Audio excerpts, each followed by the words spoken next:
And then lo and behold, I see this article in the Wall Street Journal. And Ralph, I would go back and meet him in Clarksdale and go to some more of these blues camps. We'd hang out. We'd have a couple of cold ones. We'd play music and have fun and talk about stuff. And he kept saying, you got to write music. Well, I see this article. I took a picture of it with my cell phone right there. And I texted it to him. I say, hey, Ralph, this is kind of a joke. Here's where we're going to record our album. I figured he'd say, yeah, funny guy. Way to go. He says, okay, when do we record? And that was about 3.5 years ago, 4 years ago. And I said, what do you mean? He goes, we're going to do it. I said, well, he goes, you got to get started writing songs. So I did.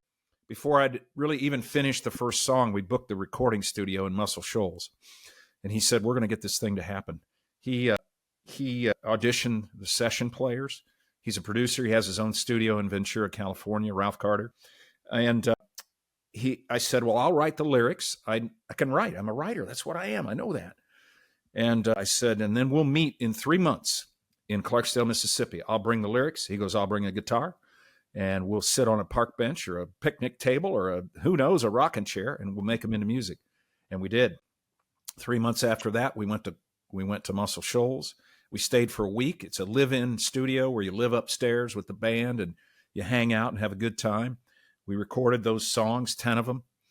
I didn't know what I was going to do with them. I just wanted to make a record. So we made a record. Then after it was done, I'm like, I kind of like this. I'm going to go get a record label. People said, you can't get a record label. You look at you. You haven't been, beating the pavement for, forever. You don't know. I joined the Nashville Songwriters Association. I get introduced to this guy through this mentor program. He listens to my music. He says, I would buy this stuff. He said, what are you going to do with it? I said, well, I want to get a record label. No, you don't want a record label. I said, I really do. I really do. He goes, all right, I'll introduce you to this guy. And he does. He introduces me to Johnny Phillips. The name Sam Phillips usually means something. This is his nephew. So Sam started a company in 1960 called Selecto Hits. And Johnny and his brother run Selecto Hits today.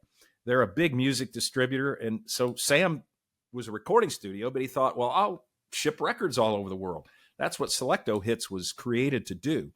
And it's still run today, except for now they do digital distribution, and they still do vinyl and things like that. They have a couple record labels, too. So lo and behold, Johnny Phillips, Sam's nephew, signs me to Big Radio Records. I'm even wearing my Big Radio Records T-shirt right here.